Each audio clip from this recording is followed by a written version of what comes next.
ربك بعاد سبحان ربك رب العزة عما يصفون وسلام على المرسلين والحمد لله رب العالمين۔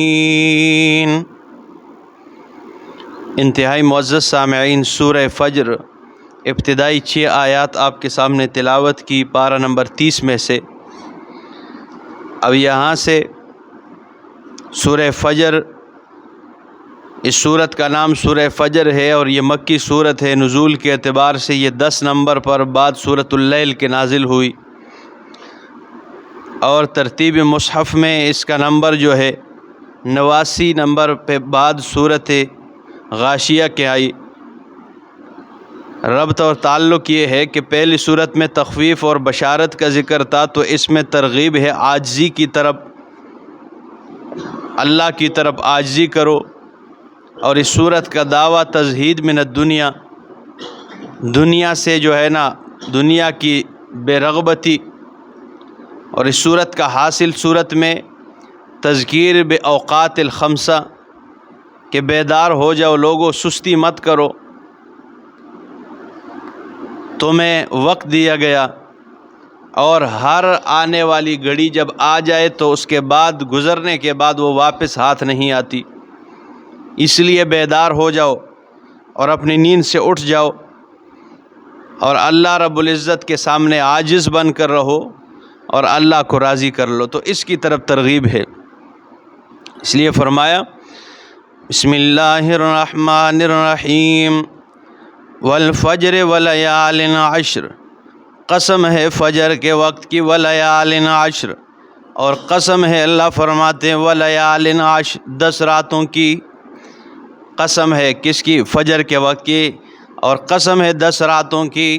یہ فجر سے مراد ولیال عشر سے مراد مفسرین فرماتے ہیں اس سے یا تو ذی الحج کے یہ پہلے ابتدائی 10 دن اور 10 راتیں، اور پھر بڑی عید، عید الاضحیٰ کی صبح، فجر سے مراد عید الاضحیٰ کی صبح، اور ولیال عشر اس سے ذی الحجہ کے پہلے 10 ایام۔ یا تو دوسرا طبقہ مفسرین وہ فرماتے ہیں والفجر، اس فجر سے مراد یہ عید الفطر کی فجر ہے، ولیال عشر، اور 10 راتیں رمضان کے آخری 10 دن ہیں، اس سے آخری 10 راتیں مراد ہے۔ بس جو بھی ہے، لیکن مطلب یہ ہے اللہ فرماتے اے لوگو، میں نے تمہیں کتنے سیزن کے اوقات دیے تو اب بھی غفلت میں پڑا ہوا ہے۔ میں نے کتنے سیزن کے اوقات دیے، کتنے کمائی کے اوقات تجھے دیے، لیکن تو اب بھی غفلت میں پڑا ہوا ہے۔ والشفع والوتر، اور قسم ہے جفت اور طاق کی، یعنی مخلوق کی قسم ہے۔ اب آپ کہیں گے قسم تو اللہ کے نام کے علاوہ کسی اور کی جائز نہیں ہے، تو اللہ کے لیے جائز ہے، اللہ کسی بھی چیز کی قسم اٹھا سکتا ہے۔ ہاں ہمارے لیے جائز نہیں اللہ کے علاوہ کسی اور چیز کی قسم، ٹھیک ہے نا، قرآن کے اور اللہ کے علاوہ کسی اور چیز کی قسم اٹھانا۔ اگر کوئی کہے 20,000 روپے دو اور مجھے بیٹے کے سر کی قسم ہے کہ میں، یا ماں کے سر کی قسم ہے میں 10 دن کے بعد دے دوں، اس کو مت دو، سے تو جھوٹ بولتا ہے، کیونکہ ماں اور بیٹے کے سر کی قسم اٹھانا جائز ہی کوئی نہیں، ٹھیک ہے نا۔ تو یہ لوگوں نے بنایا ہوا، یہ ہندوؤں کے طریقے، بیٹے کے سر پہ ہاتھ رکھ کے قسم کھاتا ہوں، یا ماں کے سر کے ہاتھ، قسم صرف قرآن مقدس کی اور اللہ کے نام کی اٹھائی جائے گی۔ اللہ اکبر۔ تو فرمایا پہلے تو اٹھانا ہی نہیں چاہیے، لیکن ایسا موقع آ جائے تو پھر یہ گواہی کے معاملات میں بعض اوقات قسم لی جاتی ہے۔ تو فرمایا والشفع والوتر، قسم ہے جفت اور طاق کی، واللیل اذا یسر، اور قسم ہے رات کی، اذا یسر جب وہ چھپ جائے، جب وہ جانے لگے، قسم ہے رات کی جب جانے لگی۔ یہ کس کی طرف اشارہ ہے کہ یہ رات کے کتنے بہترین اوقات دے رکھے ہیں، اور یہ رات جانے والی ہے، جب یہ ایک بار چلی جائے اس کے بعد ہاتھ نہیں آئے گی۔ یہ جو رات چلی گئی ابھی زندگی میں یہ واپس نہیں آئے گی، یہ جو وقت چلا گیا، اگر اس وقت ابھی جس نے نماز قضا کر دی ہے، اس لیے تو ہم کہتے ہیں ترغیب دیا کرو، ٹھیک ہے نا۔ مبارک ہو یہ جہانگیر امیر صاحب کے جو بچے ہیں، یہ بہت زیادہ جو ہے نا ماشاءاللہ اچھے بچے ہیں، اور اسی طرح آپ سب کے، ٹھیک ہے نا۔ تو ان پہ یہ پابندی کرتے ہیں اور یہ نماز پڑھتے ہیں، ان کے دنیا سے چلے جانے کے جانا تو ہم سب نے ہے، ٹھیک ہے نا۔ یہ پابندی نماز ہوں گے اور کوئی آ کر اچھی بات سنیں گے تو اس پر بھی عمل پیرا ہوں گے، تو کتنی بہتر زندگی بنے گی۔ تو یہ جو صبح کے فجر کے نماز کا وقت چلا گیا، یہ گزر گیا، یہ زندگی بھر آپ مروڑتے رہے اپنی ہتھیلیاں، یہ ہاتھ نہیں آنے والے۔ تو فرمایا واللیل اذا یس، یہ اللہ اشارات دے رہے ہیں کہ دیکھیں نا، واللیل اذا یس، اور قسم ہے رات کی، اذا یس، جب وہ جانے لگے، حل فی ذالک قسم لذی حجر، اللہ فرماتے ہیں یقینی بات ہے، پکی بات ہے، فی ذالک، اس بات میں، قسم، بڑا حصہ ہے، لذی حجر، عقل والوں کے لیے، اس میں بہت بڑا حصہ ہے عقل والوں کے لیے۔ اگر عقل ہو جس کے اندر تو وہ اس میں بہت کما سکتا ہے۔ الم تر کیف فعل ربک بعاد، کیا تو نہیں دیکھتا ہے فعل کیف فعل ربک بعاد، کس طرح کیا کا انجام تیرے رب نے بعاد، قوم عاد کے ساتھ۔ یہ قوم عاد کون تھی؟ حضرت نوح علیہ السلام کی اولاد میں سے، ٹھیک ہے نا، ایک قوم تھی۔ تو فرمایا کس طرح اللہ نے ان کا انجام بنایا ہوا ہے۔ ارم ذات العماد، قوم ارم کے ساتھ کیا کہ ذات العماد، جو لمبے لمبے ستونوں والے، لمبے لمبے قداور ہے، اتنے بڑے بڑے قد تھے، ٹھیک ہے نا۔ قوم صالح کو دیکھ لیجئے، قرآن کہتے ہیں جب پڑے ہوئے تھے، جب عذاب آیا ایسے اڑے کھجور کے درختوں جیسے، قرآن کہتے ہیں ایسے پڑے تھے جیسے کھجور کا باغ کسی نے کاٹ کے رکھ دیا ہو۔ تو کھجور کا درخت کتنا لمبا ہوتا ہے، وہ ایسے قداور تھے، لیکن جب ہوا چلی تو آپس میں ٹکرا کر نیچے آ کر گرتے تھے اور پٹ جایا کرتے تھے۔ تو فرمایا ارم ذات العماد التی لم یخلق مثلها فی البلاد، وہ تھے لم یخلق مثلها فی البلاد، کہ اللہ خود فرماتے ہیں لم یخلق، اللہ نے پیدا نہیں کیا ہے، مثلها فی البلاد، ان کی طرح، فی البلاد، شہروں میں، اللہ نے ان کی طرح شہروں میں کسی کو پیدا نہیں کیا ہے، اتنے طاقتور تھے۔ وثمود الذین جابوا الصخر بالواد، اور قوم سمود، الذین، وہ لوگ، جابوا الصخر بالواد، کہ جنہوں نے تراشا چٹانوں اور وادیوں میں اپنے مکانات تراشیں، جنہوں نے چٹانوں میں اپنے، ہم تو نرم مٹی میں بناتے ہیں نا، ٹھیک ہے نا، ایک ایکسیویٹر لگاتے ہیں، وہ تو چٹانوں میں اس وقت کوئی سہولت بھی اس قسم کی نہیں تھی، اور ایسے نقش و نگار کیے اس میں کہ آج بھی قوم صالح اور یہ مدین میں آپ جائیں گے اور اللہ پاک لے جائے، وہ سارے آپ جو ہے نا دیکھیں گے تو آپ حیران و پریشان ہو جائیں گے کہ یہ مستری اور یہ گلکاری کتنے بہترین انداز میں۔ تو فرمایا الذین جابوا الصخر بالواد، وہ لوگ جو تراشتے تھے اپنے مکانات بالواد، وادیوں میں، وفرعون ذی الاوتاد، اور فرعون کے ساتھ کیا ذی الاوتاد، جو میخوں والا ہے، اس کو میخوں والا کہ یہ بڑا ظالم تھا، یہ ایسے ہی جو ہے نا بندے کو کھڑا کر کے در ہاتھوں میں کیا کر کیلیں ٹوکتا تھا، تو اس لیے اس کو ذی الاوتاد کہتے ہیں، میخوں والا۔ وفرعون ذی الاوتاد، اور فرعون میخوں والا۔ الذین طغوا فی البلاد، وہ لوگ طغوا فی البلاد، جنہوں نے سرکشی کے شہروں میں، فاکثروا فیہا الفساد، بس انہوں نے بڑھایا، زیادہ کیا، فیہا، اس میں، الفساد، فساد کو، فصب علیہم ربک صوت عذاب، پس برسایا ان پر تیرے رب نے صوت عذاب، عذاب کا کوڑا برسایا، عذاب کا کوڑا برسایا تیرے رب نے ان پر۔ ان ربک لبالمرصاد، بے شک تیرا رب گات میں لگا ہوا ہے۔ گات اس کو کہتے ہیں کہ جو شکاری شکار کو مارنے کے لیے بالکل گات میں بیٹھا ہوتا ہے، ایسے کب جو ہے نا، ٹھیک ہے نا، وہ غلیل ہوتے تھے ہمارے پاس، ٹھیک ہے نا، یا کوئی بھی ہو، بندوق ہو یا جو بھی ہو، تو وہ گات اس کو کہتے ہیں۔ تو فرمایا، یا انتظار گاہ جسے کہتے ہیں، قافلہ آنے کے انتظار میں بندہ بیٹھا ہو، تو فرمایا ان ربک لبالمرصاد، بے شک تیرا رب گات میں لگا ہوا ہے۔ فاما الانسان، اب انسان کی بات شروع ہو گئی، بس بہرحال انسان جو ہے، اذا ما ابتلاہ ربہ، جب اسے اس کا رب آزماتا ہے، امتحان لیتا ہے، اللہ جب اسے آزمانے پہ آتا ہے، تو فرمایا فَأَكْرَمَهُ، اسے عزت دے دیتا ہے، وَنَعَمَهُ، اور اس پہ انعامات کر دیتا ہے، فَيَقُولُ رَبِّي أَكْرَمَنِ، یہ مذاق اور استہزاء کرتے ہوئے کہتا ہے آیا میرے رب نے مجھے عزت دی ہے، یہ مذاق میں کہتا ہے یہ رب مجھے عزت دی، یہ میرے کمال ہے، میں نے پڑھائی کی ہے، 20 سال میں نے یونیورسٹی میں لگا دیے ہے، ساری زندگی کپا دی ہے، یہی نعمت کسی اور کو کیوں نہیں ملتی ہے، تو یہ اس بطور استہزاء کہتے ہیں۔ وَيَقُولُ رَبِّي أَكْرَمَنِ، کیا میرے رب نے مجھے عزت دی ہے، وَأَمَّا إِذَا مَا ابْتَلَاهُ رَبُّهُ، اور بہرحال جب اس کا رب اسے آزماتا ہے، فَقَدَرَ عَلَيْهِ رِزْقَهُ، تو اللہ اس کے رزق اور روزی اس پر تنگ کر دیتا ہے، کبھی روزی تنگ کر کے آزماتا ہے، کبھی دے کر آزماتا ہے۔ تو فرمایا فَيَقُولُ رَبِّي أَهَانَنِ، پہلے استہزاء کر کے رب نے مجھے عزت دی ہے، اب جب رب تھوڑا تنگی لے کے آتا ہے تو کیا کہتا ہے؟ شکوہ کی صورت میں کہتا ہے فیقول، کہتا ہے ربی اہانن، میرے رب نے مجھے رسوا کر دیا ہے. دیکھو نا جی فلانے کتنے چھوکے خوشی زندگی گزارن خوشی نال تے میرے نال کیے ہو جانے. ٹھیک ہے نا.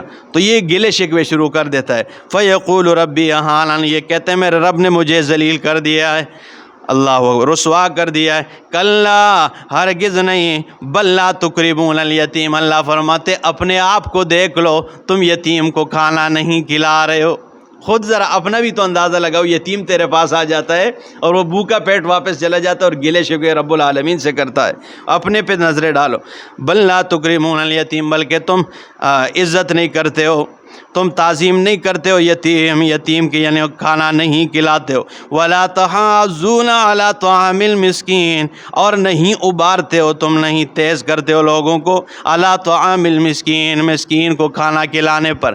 وتأکلون التراث اکلا لما، اور کھاتے ہو تم میراث سمیٹ سمیٹ کر کھاتے ہو. ایک مولوی بیان کر رہا تھا یہ الفاظ ہے وَتَأْكُلُونَ التُّرَاثَ أَكْلًا لَمًّا، اور تم کھا رہے ہو میراث اکلا لما، سمیٹ سمیٹ کے کھا رہے ہو. تو اشاعت توحید کا ایک طالب العلم اٹھ گیا، اس نے کہا مجھے سب ایک منٹ جی، چھوٹا لڑکا تھا وہ، ٹھیک ہے، اس ثوابی کے ایریے میں. تو اس نے کہا یہ جو میراث ہے یہ تو عربی کا لفظ ہے، ہمیں اردو کا ترجمہ بتائیں. تو مولوی صاحب تھوڑے سے پریشان ہو گئے کہ بھائی کام تو مولوی صاحب نے کہا وَتَأْكُلُونَ التُّرَاثَ أَكْلًا لَمًّا، تم کھا رہے ہو میراث مال. ٹھیک ہے نا. تو اس نے کہا مال نہیں نا، یہ کس کا مال؟ تو مولوی صاحب آگے صاف ستھرا کہنے لگے وَتَأْكُلُونَ التُّرَاثَ أَكْلًا لَمًّا، اور تم کھا رہے ہو مردوں کا مال، سمیٹ سمیٹ کے کھا رہے ہو. تو طالب علم نے کہا اون صبر کرو، مردوں کا مال ٹھیک ہے نا کون کھا رہا ہے؟ ٹھیک ہے نا. 40واں تم کھا رہے ہو، 40 دن تک انتظار میں رہتے ہو. ٹھیک ہے نا. 7واں تم کھا رہے ہو، تیجے کے انتظار میں تم بیٹھے رہتے ہو. ٹھیک ہے نا. 11ویں تمہارے گھر آتی ہے. یہ ساری چیزیں تو پھر اب اللہ کو حاضر ناظر مان لو کہ یہ مردوں کا مال ہم کھا رہے ہیں یا یہ مولوی آپ کھا رہے ہیں. انہوں نے کہا ہم ہی کھا رہے ہیں. ٹھیک ہے نا، آئندہ نہیں کھائیں گے. تو یہ چیزیں کہ بعض اوقات تو فرمایا وَتَأْكُلُونَ التُّرَاثَ أَكْلًا لَمًّا، اور تم کھاتے ہو مردوں کا مال أَكْلًا لَمًّا، سمیٹ سمیٹ کے سارا کھا رہے ہو. وَتُحِبُّونَ الْمَالَ حُبًّا جَمًّا، اور تم محبت کرتے ہو مال سے جی بھر کے. کَلَّا إِذَا دُكَّتِ الْأَرْضُ دَكًّا دَكًّا، فرمایا ہرگز نہیں جب زمین کو کوٹا جائے گا، ریزہ ریزہ کیا جائے گا. دکا کوٹنا، ٹھیک ہے نا. یعنی آج تو زمین میں اوپر اتار چڑھاؤ آپ کو نظر آ رہا ہے. ٹھیک ہے نا. پہاڑوں کے اوپر اب چند دن پہلے ہم پہاڑوں پہ چڑھ رہے تھے 28,000 30,000 فٹ بلندی پہ چڑھ کے. ٹھیک ہے نا. اس پہ ہم چڑھ رہے تھے، پھر نیچے آ رہے تھے. لیکن اس وقت یہ کوٹ کوٹ کر اللہ رب العزت ساری زمین کو کیا کر دے گا؟ برابر کر دے گا. تو فرمایا اذا دکت الارض دکا دکا وجاء ربک والملک صفا صفا، اور ظاہر ہوگا تیرا رب، والملک صفا صفا، اور فرشتے صف در صف آ جائیں گے. وجیء یومئذ بجہنم، اور لایا جائے گا یومئذ بجہنم، اس دن جہنم کو لایا جائے گا. یومئذ یتذکر الانسان، اس دن انسان نصیحت حاصل کرے گا.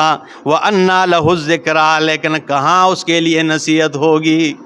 اس دن اسے بات سمجھ آئے گی. اور یہ ٹھیک ہے، وہ ایک شاعر بھی کہتا ہے نا، وقت پہ ایک قطرہ بہتر ہے ابر خوش ہنگام کا، جل گیا جب کہ تمہیں برسا تو پھر کس کام کا. ٹھیک ہے، وقت پہ ایک قطرہ بھی برس جائے تو وہ بہتر ہے، اور جب کیت ساری جل جائے تو پھر بارش ہو بھی جائے تو اس کا وہ کس کام کا ہے. ٹھیک ہے نا. تو اس لیے وہ کہتے ہیں وقت پہ ایک قطرہ بہتر ہے ابر خوش ہنگام کا، جل گیا جب کیت میں برسا تو پھر کس کام کا. وقت پہ انسان سمجھ جائے اور باز آ جائے تو یہ بہتر ہے. اور پھر وقت نہ رہے تو پھر فرعون نے بھی اتنا لمبا کلمہ پڑھا تھا، ٹھیک ہے نا، کہ اس سے ایک سانس میں پڑھا بھی نہیں جاتا اتنا لمبا، لیکن جب ڈوب رہا تھا تب اس نے پڑھا تو وہ وقت پھر گزر چکا تھا. اس لیے ٹھیک ہے نا، اللہ نے فرمایا کہ فرشتے سے کہ مٹی اٹھا لو اور اس کے منہ میں دے مارو تاکہ اس کا یہ منہ بند ہو جائے، کیونکہ وہ مدیں کھینچ رہا تھا نا. کلمہ پڑھ لو آمنت بہ بنو اسرائیل وانا من المسلمین. تو اللہ نے فرمایا فرشتے سے جاؤ اور اس کے منہ میں مٹی ڈال دو، اب یہ وقت گزر گیا ہے. تو فرمایا یومئذ یتذکر الانسان، اس دن انسان نصیحت حاصل کرے گا، لیکن وَأَنَّىٰ لَهُ الذِّکریٰ، اس کے لیے نصیحت کہاں ہوگی؟ یقول یا لیتنی، یہ کہے گا ہائے کاش کہ قدمت لحیاتی، میں کچھ آگے بھیج دیتا اپنی اس عبدالآباد زندگی کے لیے۔ فَيَوْمَئِذٍ لَا يُعَذِّبُ عَذَابَهُ أَحَدٌ، پس نہیں عذاب دے گا اس دن تیرے رب کے عذاب کی طرح کوئی ایک۔ وَلَا يُوثِقُ وَثَاقَهُ أَحَدٌ، نہیں باندھ سکے گا اس کے جکڑنے کی طرح کوئی ایک۔ یا ایتھا النفس المطمئنہ، اے نفس مطمئنہ، ارجعی الی ربک راضیۃ مرضیہ، لوٹ جا اپنے رب کی طرف راضیۃ مرضیہ، یعنی خوشحالی اور خوشی کے ساتھ رب تجھ سے راضی، تو رب سے راضی ہے۔ ایک ہندو آ کر حضرت عمر ابن عبدالعزیز رحمہ اللہ کے دور میں ان سے کہا کہ میں خواب میں دیکھ رہا ہوں مجھے یہ آیتیں بار بار پڑھائی جاتی ہے، یا ایتھا النفس المطمئنہ ارجعی الی ربک راضیۃ مرضیہ فادخلی فی عبادی وادخلی جنتی۔ اس کا کیا مطلب ہے؟ تو عمر ابن عبدالعزیز رحمہ اللہ یہ تو اللہ کے ولی تھے نا، ایسے خلیفہ تھے، تو عمر ابن عبدالعزیز رحمہ اللہ نے فرمایا تو کلمہ پڑھ لے، اور تجھے یہ بتایا جا رہا ہے کہ تو ایمان قبول کر لے۔ اس نے کلمہ پڑھا صبح اور عصر کے وقت عمر ابن عبدالعزیز کے پیچھے بندے آئے کہ وہ ہندو جو صبح کلمہ پڑھ چکا تھا وہ اب دنیا سے چلا گیا، آئیں اور آپ اس کا جنازہ پڑھائے۔ اللہ اکبر، وہ گئے اور پھر اس کا جنازہ پڑھا اور وہ جنت میں داخل ہو گئے۔ اس لیے فرمایا یا ایتھا النفس المطمئنہ، جیسے حضرت بلال رضی اللہ تعالیٰ عنہ کہتے ہیں وا فرحاہ، تو بیوی نے کہا واہ حزناہ کہا کرے، آپ دنیا سے جا رہے ہیں اور ہم سارے رو رہے ہیں اور آپ کہتے ہیں خوشی اور کتنی فرحت ہیں۔ اس نے کہا میں واہ فرحاہ کیوں نہ کہوں، بس روح نکلنے کی دیر ہے، غدن القی محمدن و صحبہ، کل محمد پاک صلی اللہ علیہ وسلم اور ان کے اصحاب سے ملاقات ہونے والی ہے، تو میں یہ کیوں نہ کہوں کہ ہائے کتنی خوشیاں اور کتنی فرحتیں۔ تو یہ وہ نفس مطمئنہ ہو، پتہ نہیں ہماری کیا حالت ہوگی، اللہ رحم والا معاملہ فرمائے۔ تو فرمایا ایتھا النفس المطمئنہ، اے نفس مطمئنہ، ارجعی الی ربک راضیۃ مرضیہ فادخلی فی عبادی، پس داخل ہو جاؤ میرے بندوں میں، وادخلی جنتی، جنت میں داخل ہو جاؤ۔ اسی کے ساتھ سورہ فجر بھی ختم ہوئی، اس کے بعد انشاءاللہ سورہ بلد کا درس دیں گے۔ اقول قولی ھذا استغفر اللہ لی ولکم ولسائر المسلمین۔